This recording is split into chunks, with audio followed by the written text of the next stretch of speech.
हमारे उपस्थित वही साथी महेश जोशी जी पीएचडी मंत्री, अतुल चांदना जी खेल मंत्री, टीकाराम जूली साहब सामाजिक न्याय मंत्री, महेंद्र चौधरी जी, कृष्णा पूनिया जी जो पद्मश्री भी है, अध्यक्ष खेल क्रीड़ा परिषद की, राजकुमार शर्मा साहब, धर्मेंद्र राठौर जी, लक्ष्मण कड़वासा जी, महादेव सिंह जी खंडर साहब पूर्व केंद्रीय मंत्री, और सतवीर चौधरी जी उपाध्यक्ष खेल परिषद, सुशील पारी जी उपाध्यक्ष युवा बोर्ड, प्रकाश बेनीवाल जी, नरेश ठकराल जी सचिव खेल विभाग, और तमाम रफीक खान साहब और तमाम जनप्रतिनिधिगण, उपचाधिकारीगण, कोचेज, ऊर्जावान खिलाड़ियों, भाई और बहनों, नौजवान साथियों, एक ऐतिहासिक दिन आज है जब 1 महीना से अधिक 29 अगस्त को खेलों का प्रारंभ हुआ खेल दिवस के उपलक्ष्य में। अब पूरा आप देख लीजिए कि 1 महीना 20 दिन जिस रूप में राजीव गांधी ग्रामीण ओलंपिक खेलों का आयोजन हुआ वो एक इतिहास बन गया देश के अंदर। करीब 40,000 गांवों के लगभग सभी जगह से खिलाड़ियों ने भाग लिया और 30 लाख का आंकड़ा कोई कम नहीं होता है। और मांग थी बाद में, पर ऑनलाइन रजिस्ट्रेशन बंद हो गया। 10 लाख महिलाएं खेली उसके अंदर, 2,50,000 से अधिक टीमें बनी हो।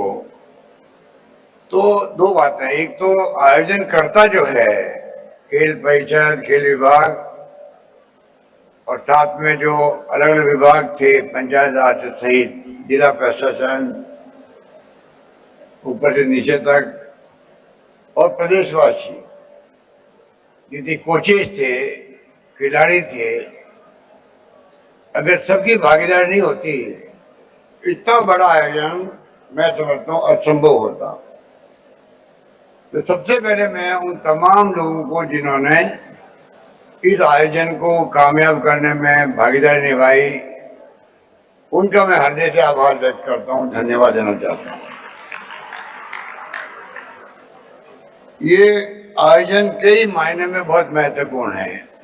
पहला तो ये हो गया कि भाई, जैसा मैंने पिछली बार भी कहा था, इतने बड़े मुल्क के अंदर हम क्यों पिछड़े हुए हैं ओलंपिक के अंदर, कॉमनवेल्थ में, एशियाड में कुछ मेडल आने लगे हैं, उससे काम नहीं चलेगा। राजस्थान जैसे प्रदेश में बहुत मजबूत व्यक्ति रहते हैं। यहाँ पर अकाल सूखा जितना पड़ा है, तकलीफ आई लोगों ने, उतने मजबूत लोग हुए हैं, शारीरिक दृष्टि से भी, मानसिक से भी, सब तरह से मजबूत हुए। आप जाइए जैसलमेर में, बाड़मेर के गांव में पाएंगे आप किस प्रकार से सदियों से अकाल सूखे से भुगतते रहे हैं, परंतु आपको 6-6 फीट के लोग मिलेंगे, हर्षपुष्ट मिलेंगे। तो प्रगति जो है वो अगर प्रहार करती है तो वो देखे भी जाती है। इस रूप में राजस्थान के लोगों में, नौजवानों में दमखम है कि हम खेल और खिलाड़ियों को प्रोत्साहन दे सकते हैं, आगे बढ़ा सकते हैं और खेलों में अपना स्थान बना सकते हैं, देश के अंदर भी, दुनिया के अंदर भी। ये सोच करके ये ग्रामीण ओलंपिक का आयोजन किया गया। कामयाबी की कहानी तभी आपने देखी, जो फिल्म देखी आपने, उस फिल्म के अंदर किस प्रकार अलग अलग खेलों के प्रदर्शन किए, उसके अंदर किस उत्साह के साथ में खिलाड़ी खेल रहे थे, सभी उम्र के थे उसके अंदर। तो एक माहौल बनाने के अंदर सभी उम्र के खिलाड़ियों को खेलना, चाहे वो 80 साल के थे, चाहे 50 के थे, चाहे 40 के थे, चाहे बच्ची आई थी अभी, मैं समझता हूँ कि सब 10 साल से लगा करके 80 साल तक लोगों ने खेलों में भाग लिया। और इसी रूप में मैं समझता हूँ जिसमें कोई जीत हार की बात नहीं थी। वैसे खेलेगा राजस्थान, जीतेगा राजस्थान, नारा भी अच्छा है। शुभंकर बनाया है, इसका भी एक मैसेज है पूरे राजस्थान के अंदर कि शुभंकर बाप के आगे बढ़ेगा। और 26 जनवरी से जो राजीव गांधी शहरी ओलंपिक की शुरुआत हो रही है, वहां तक पहुंचेगा। मैसेज देके, आप सबका मैसेज देके। इसलिए मैं कहना चाहूंगा कि ये जो हमारा सगा बनते ही एक नारा था निरोगी राजस्थान का, मैं आपको दावे के साथ कह सकता हूं कि खेल और खिलाड़ी और जो व्यक्ति भाग लेता है स्पोर्ट्स के अंदर, उसका स्वास्थ्य अच्छा रहते ही रहता है। निरोगी राजस्थान की जो हमारी कल्पना थी, वो बाद में जब कोरोना आ गया अचानक ही, उसके बाद में वो थीम हमारी कमजोर पड़ गई थी। पर जो हमने चिरंजीवी योजना लेके आए हैं, फ्री इलाज, फ्री टेस्ट, फ्री सब कुछ, आईपीडी ओपीडी फ्री, और एक तरफ ओलंपिक खेल ही आपके। मैं समझता हूं कि राजस्थान निरोगी रहे, स्वस्थ रहे, स्वास्थ्य की दृष्टि से उसमें हम लोग जरूर आगे बढ़ेंगे, ये मेरा मानना है। ये खेल खेल की भावना से खेले गए हैं, इनमें कोई राग द्वेष की बात नहीं है कि कोई हार गए जीत गए। वैसे भी खिलाड़ी के, एक खिलाड़ी को उनके कोच हो या टीचर हो, एक मैसेज देते हैं, खेल को खेल की भावना से खेलो, वहां कोई जीत तो नहीं है या द्वेष या इच्छा नहीं होती है। ये खेल भी वैसे ही हुए हैं, बल्कि कई लोग करीब आ गए आपस में। अगर मनमुटाव भी था, कोई आपस में नाइतफाकी थी, मैं समझता हूँ एक मौका दिया खिलाड़ियों को गांव गांव में आपस में प्रेम से, भाईचारे से, सद्भावना से रहने का है, जिसकी आज मुल्क में सबसे बड़ी आवश्यकता है। आप सुनते होंगे, हम लोग बराबर बोलते हैं, आज पूरे मुल्क में तनाव है, हिंसा का माहौल है, असहमति बर्दाश्त नहीं हो रही है, जो होनी चाहिए। आलोचना को महत्व देना चाहिए। जो सत्ता पक्ष होता है, हम लोग सत्ता में हैं, हमारे विपक्षी लोग हैं, वो आलोचना करते हैं, असहमति व्यक्त करते हैं। मैं बुरा नहीं मानता, क्योंकि लोकतंत्र में ये तो एक प्रकार से आभूषण की तरह है, होना जरूरी है, तब लोकतंत्र मजबूत बनेगा। नेता अगर पक्ष होगा सरकार का तो प्रतिपक्ष नहीं होगा, तो फिर लोकतंत्र कैसे होगा? लोकतंत्र के माने ही है, पक्ष है तो विपक्ष भी है, वो अपनी बात कहेगा। इसलिए खेल ऐसी जगह है खिलाड़ियों के माध्यम से, जहां पर आप राग द्वेष सब कुछ छोड़ सकते हैं, प्रेम से, भाईचारे से, मोहब्बत से, सद्भावना से रह सकते हैं, सिखा सकते हैं। और मैं समझता हूँ उस मायने में ये आयोजन हमारे लिए बहुत सौगात लेके आया है। जो लोग जीत के आए यहाँ पर, उन्होंने अपने गांव का गौरव बढ़ाया, अपने जिले का गौरव बढ़ाया, उसके लिए मैं उनको विशेष रूप से बधाई देना चाहूंगा, क्योंकि ये सौभाग्य सब जिलों को नहीं मिला है। ये सौभाग्य जो है कुछ जिलों में मिला है, और मुझे दुख है कि मेरा जिला ही पीछे रह गया, उसके अंदर जोधपुर रह गया, पीछे रह गया।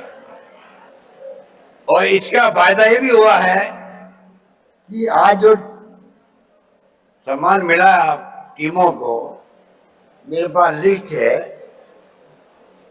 कुछ जिन्होंने बहुत शानदार काम किया, कामयाबी हासिल की, उन सबको बधाई है मेरी। और जो लोग स्टेट लेवल पर कामयाब नहीं हो पाए या उस स्थिति में नहीं आ पाए उनको ट्रॉफी मिलती, मैं समझता हूँ अगली बार वो और मेहनत करेंगे। पर कम से कम एक पिक्चर क्लियर हो गई, किन जिलों के खिलाड़ी मजबूत है, आगे बढ़े हुए हैं। हनुमानगढ़ ने 7 मेडल प्राप्त किए, सबसे अधिक।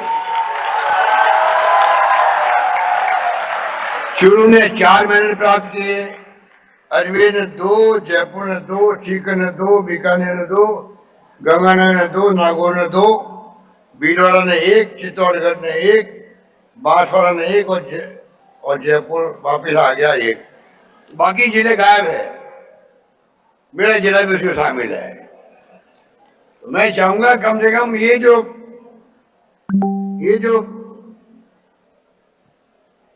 चार्ट बना है जानकारी प्राप्त, इसका मतलब बाकी जिले के लोगों को भी, वहाँ के कोचेज हैं, आपके स्पोर्ट्स काउंसिल की वहाँ पे जो ऑफिस भी है आपका, वहाँ पे आपके कई जगह आपकी एकेडमी बनी हुई है, सबको एक्टिव करना पड़ेगा। मैं 33 जिले के टैलेंट जो है, टैलेंट हंट का काम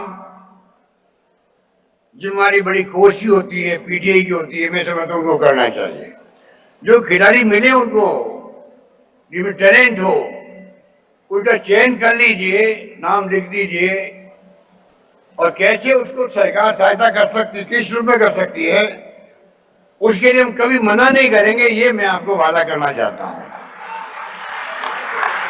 जो सहायता आप चाहोगे उसके खिलाड़ी को ट्रेन करने के लिए, जिस रूप में चाहोगे, स्टेट लेवल पर, जिला स्तर पर और कहीं भेजना है उस टैलेंट को, हम सब उसके लिए करने तैयार हैं। तो राजस्थान में खिलाड़ियों का नाम पूरे देश के अंदर रोशन हो, खिलाड़ियों का मान सम्मान बढ़े देश के अंदर, और राजस्थान का नाम मान सम्मान बढ़ेगा, ये हमें नहीं भूलना चाहिए। इस रूप में मैं चाहता हूं कि राजस्थान में गांव गांव में टैलेंट जो है, प्रतिभाएं हैं, उनकी खोज हो, उनको रिकॉग्नाइज करें, उनको सम्मान दें। ये भावना के साथ मैं चाहता हूं काम होना चाहिए।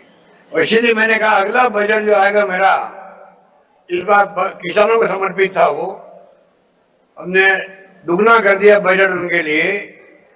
तो भविष्य जो है, कल का भविष्य युवा होते हैं, देश का भी प्रदेश का भी, अगली पीढ़ी जो है उनके कंधों पे भार होता है। हम जाएंगे कैसे, उनके लिए क्या कर सकती है सरकार, युवाओं को, छात्रों को समर्पित करें, खिलाड़ियों को समर्पित करें, ऐसा बजट पेश में करूँ अगला, जिससे कि खिलाड़ियों को भी, युवाओं को भी, छात्रों को भी ये कॉन्फिडेंस बढ़े, सरकार हमारे साथ में पूरी तरह खड़ी मौजूद है। और उसके लिए जो सुझाव देना चाहते हैं आप लोग, आपके माध्यम से पूरे प्रदेश वाले सुन रहे होंगे लाइव ब्रॉडकास्ट में, सबको मैं आह्वान करना चाहूंगा, प्रदेशवासियों को भी, खिलाड़ियों को भी, सब क्षेत्र के लोगों को भी, जिसके दिमाग में जो हो कल्पना युवा पीढ़ी के लिए, वो बताएं, जिससे कि मुझे सुविधा मिल सके बजट के अंदर क्या क्या योजना में शामिल कर सकूं उनके लिए। मेरे ख्याल देश के अंदर किसानों के लिए बजट मैंने पेश किया सबसे पहले, युवाओं को समर्पित हम करेंगे। इस प्रकार से राजस्थान के अंदर किस प्रकार से हम चौमुखी विकास कर सकें, सोशल सिक्योरिटी में हम लोग बहुत आगे हैं और आगे रहना चाहते हैं। बल्कि मैं तो प्रधानमंत्री मोदी जी को रिक्वेस्ट करता हूं बार बार, जो हमारी स्टेट गवर्नमेंट की स्कीम्स हैं सोशल सिक्योरिटी की, वो तमाम स्कीमें आप पूरे देश में लागू करवाएं। बल्कि उसके अलावा जो ओपीएस है कर्मचारियों की, जिसमें कर्मचारी 35 साल तक अगर असुरक्षित महसूस करे अपना, वो क्या काम करेगा। अभी हिमाचल के मुख्यमंत्री ने झूठ बोल दिया कि राजस्थान में लागू ही नहीं हुई है योजना, खाली बस घोषणा की है। आज मैंने ट्वीट किया, मेरे ख्याल से आ गया होगा, मैंने पूरा उनको जवाब दिया है कि राजस्थान में लागू भी हो चुकी है, इम्प्लीमेंट भी हो चुकी है, और कुछ लोगों को उसका जो एक्स सर्विसमैन टाइप जो हमारे कर्मचारी होते हैं, उनको लाभ मिलने लग भी गया है। इसलिए पूरे देश में लागू होना आवश्यक है। अभी राजस्थान में छत्तीसगढ़ ने किया है, आप पार्टी ने पंजाब में घोषणा कर दी है, गुजरात में हमने भी कहा सरकार बनेगी तो हम घोषणा करेंगे वहां पर। धीरे धीरे पूरे देश के अंदर ओपीए भी लागू होगा। हमारी योजना इतनी शानदार है, 21st सेंचुरी में चल रहे हैं। मैं समझता हूं कि वक्त आ गया है कि दुनिया के मुल्कों में वहां तो बरसों से योजनाएं होती है सामाजिक सुरक्षा की, जिसके माध्यम से हर परिवार को जिसको जरूरत है, मिडिल क्लास में क्यों नहीं हो, उन सबको वीकली पेमेंट होता है, जिससे कि आराम से जिंदगी बिता सके। हमारे मुल्क में मैं समझता हूँ कि वक्त आ गया है, हम बहुत पीछे हैं। आप देखते हो कि इंडेक्स जो आया अभी, वो इंडेक्स भी अच्छा नहीं आया है राजस्थान के लिए, देश के लिए, पूरे मुल्क के लिए। कितनी भूखमरी है देश के अंदर, कितनी गरीबी है। वक्त आ गया कि इस पे हम सरकारें चाहे किसी पार्टी की हो, वो ध्यान दे कि गरीबी अमेरिका, गरीबी और अमीर की जो खाई है वो इतनी बढ़ रहा है कि गरीब आदमी को तकलीफ आए जिंदगी बिताने के लिए, घर चलाने के लिए। महंगाई, बेरोजगारी कम कैसे हो, समाप्त कैसे हो, ये तमाम बातें जुड़ी हुई है। मैं कहना चाहूंगा कि हमारी सरकार इन बातों को तवज्जो दे रही है। हम चाहेंगे कि हर क्षेत्र में हम आगे बढ़े, और खेलों के माध्यम से भी। आज क्रिकेट देखिए अब इतनी पॉपुलर हो गई है, आईपीएल के माध्यम से टीमें और खिलाड़ियों की कीमत लगती है, कितना वो उनको इनकम होती है। कबड्डी भी शुरू हो गया, कबड्डी के अंदर भी मैंने सुना कि आईपीएल की तरह आगे होने लगे हैं। क्यों नहीं हम लोग अगर सब मिलके संकल्प ले लेंगे, आज के दिन, आज ये समापन होने जा रहा है खेलों का, और अगर मैं बताना ही चाहूँगा जो सरकार ने क्या क्या कदम उठाए हैं एकेडमियों के लिए, या स्टेट स्पोर्ट्स इंस्टीट्यूट बन रही है, सेंटर फॉर एक्सीलेंस बन रहे हैं राजस्थान में, सब जगह कुछ न कुछ काम हो रहा है। मेरे ध्यानचंद के नाम से स्टेडियम बन रहे हैं, हर ब्लॉक के अंदर बना रहे हैं हम लोग। एमएलए फंड को हमने छूट दे दी है, वो इन्वेस्ट कर सकते हैं उसके अंदर। तो इंफ्रास्ट्रक्चर मजबूत करेंगे आने वाले वक्त के अंदर, हर खेल के लिए कोई कमी नहीं आएगी उनको। इस प्रकार से हम आगे बढ़ना चाहते हैं। इसलिए मैं आपको जो ये बातें बता चुका हूँ, मैं रिपीट नहीं कर रहा हूँ कि हमने पेंशन शुरू कर दी है, आउट ऑफ टर्न नौकरी देने शुरू कर दिया है, आरक्षण कर दिया नौकरियों के अंदर, अवार्ड की राशि बढ़ा दी, सब आपको मालूम है। मैं आपको अंत में इतना ही कहना चाहूँगा कि आप जो पधारे हो, आप सबका यहाँ हार्दिक स्वागत है। आप एक संदेश लेके जाएं यहाँ से, और संकल्प लेके जाएं कि कैसे हम खेल को, खिलाड़ियों को प्रोत्साहन देंगे। यही बात कहता हुआ मुझे अशोक चांदना जी को, कृष्णा पूनिया जी को, तमाम स्पोर्ट्स काउंसिल के तमाम पदाधिकारियों को, स्पोर्ट्स सेक्रेटरी को, जो भी हमारे साथी हैं, उन सबको मैं बहुत ही शुक्रिया अदा करूंगा कि जो इच्छा सरकार की थी, अशोक चांदना ने पहले स्पोर्ट्स मीट करवाई थी, वही बहुत शानदार थी। तो तमाम तरह से अब खेलों का माहौल बनने लगा है राजस्थान के भी अंदर, और मैं यकीन दिलाता हूँ आपको कि आगे भी ये माहौल अब खत्म नहीं होना चाहिए जो बन गया है। आप खुद भी जो पीटीआई है गांव में, या आप कोशिश है, मुझे उन पर बहुत बड़ा विश्वास है, क्योंकि मैंने देखा उनकी दुनिया अलग होती है। जैसे खेलों के खिलाड़ियों की दुनिया अलग है, उनकी दुनिया भी अलग होती है। वो बिल्कुल समर्पित होते जिंदगी भर, चाहे वो रिटायर हो जाते हैं तब भी वो जहाँ कहीं खेल होंगे तो रेफरी का काम करना, कोच का काम करते रहते हैं। वही भावना मैं समझता हूँ सब में आएगी, तो अवश्य हम लोग इस माहौल को जो बना अभी, इस माहौल को हमेशा के लिए प्रदेश के अंदर, गांव के अंदर, कस्बों के अंदर, जिलों के अंदर परमानेंट स्थापित करने के लिए कामयाब होंगे, ये मुझे विश्वास है।